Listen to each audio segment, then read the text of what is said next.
ነጸብራቅ 1 ሰሎሞን ልጁን እንዳይረሳ ምን መከረው? 2 ትእዛዛትን ማክበር ለሕይወትዎ ሰላም የሚያመጣው እንዴት ነው?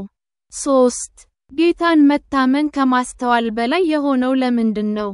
4 በሁሉም መንገድ አምላክን ማወቃችን ምን ዋጋ ያስገኛል?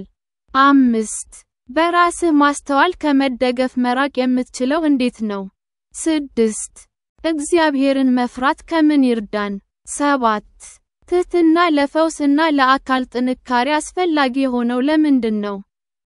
ምሳሌ ምዕራፍ 3 ልጄ ሆይ ትምህርቴን አትርሳ፣ ትእዛዛቴን በልብህ ጠብቅ።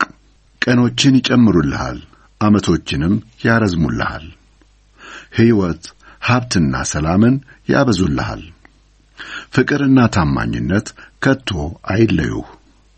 በአንገትህም ዙሪያ እሰራቸው፣ በልብህም ጽላት ላይ ጻፋቸው።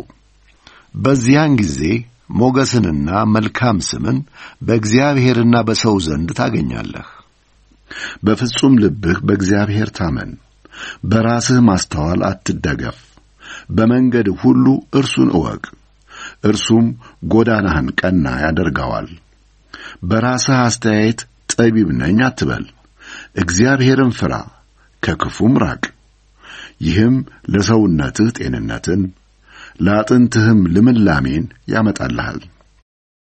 እንጸልይ። የሰማይ አባት፣ ስለ ቃልህና ጥበብህ አመሰግንሃለሁ።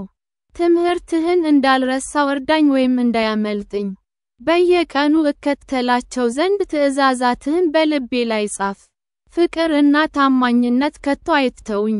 አቤቱ እንደ ውድ ሀብት ልቤና አንገቴ ላይ እሰራቸው። በፍጹም ልቤ በአንተ እንድትታመን አስተምረኝ። በራሴ ውስን ግንዛቤ ላይ እንዳልደገፍ እርዳኝ። በመንገዶቼ ሁሉ ሙሉ በሙሉና በትህትና አመሰግንሃለሁ። መንገዶቼን አቅኑ።